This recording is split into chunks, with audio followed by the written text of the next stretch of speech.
Recently I went over to a longtime friend's house for dinner. It was a pretty small get-together all around with only a few people showing up, and I just happened to be the first person to arrive. Not only that, but I showed up about 3 hours before anyone else, so there honestly wasn't much to do. However, instead of just talking with each other like normal human beings, he asked me if I wanted to play anything. At first I was thinking we could play some stupid party game, but then I saw Dark Souls 1. See, it's been almost 2 years now since I've touched a Dark Souls game, and a month since I've touched any sort of game in general. Thank you, college classes. Anyway, I decided what better way to get myself back into the groove than to hit up a series that I've honestly loved and cherished ever since the first game. And yes, that includes Dark Souls 2. And that's when it hit me. I really hate Red Dead Redemption 2. Because mark my words on this, vengeance is an idiot's game. I don't have it in me no more. Go. Don't look back. There's always a goddamn train. I want to. More than anything I want to. I ain't changed. I'm still a bad man. Look, I'm really not gonna go to the trouble of sugarcoating any of this for you. I wholeheartedly can't stand Red Dead Redemption 2. You see, I have this fundamental belief that gameplay is extremely important to video games. Call me a purist, but as soon as I start seeing a lack of player input in the control scheme, I begin questioning the purpose of the game. Now, before you click off this video, I want to preface that I'm not saying that story isn't important. As a writer, I'm pretty sure it would be sacrilegious of me to purely put gameplay above story.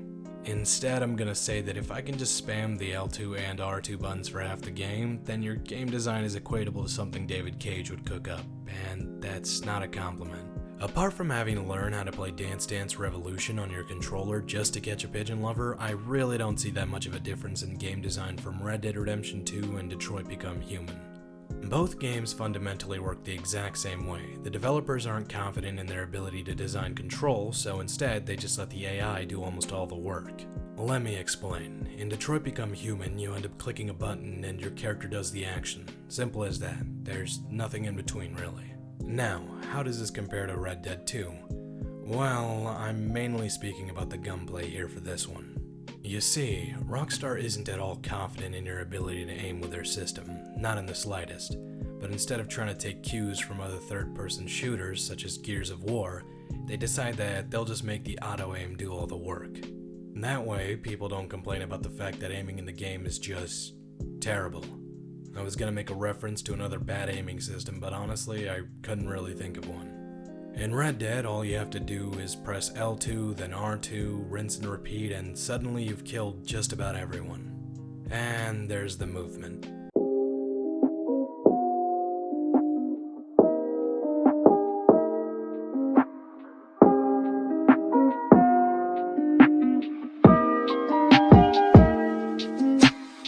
This one honestly doesn't need specific explanations for each one. You move like molasses.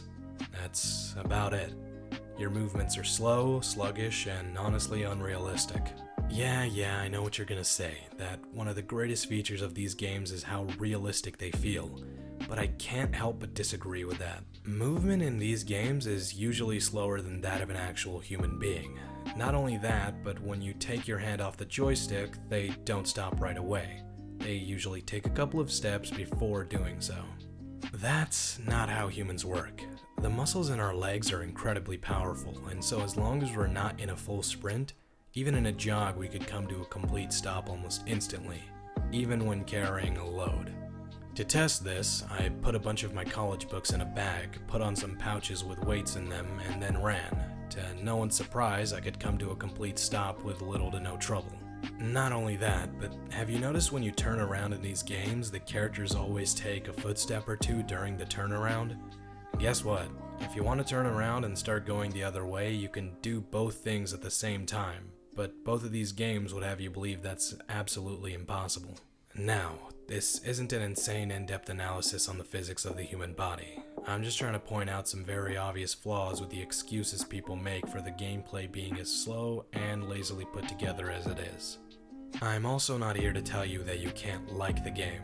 This is my opinion on why I hate Red Dead Redemption 2, and most of it has to do with how I value being able to play the game over just watching it all unfold.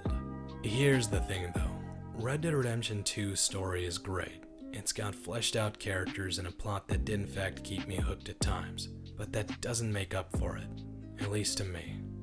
As much as the game immersed me into the world, and as much as it could feel really cool pretending to be a cowboy out in the Wild West, there wasn't nearly enough time put into that aspect of the game.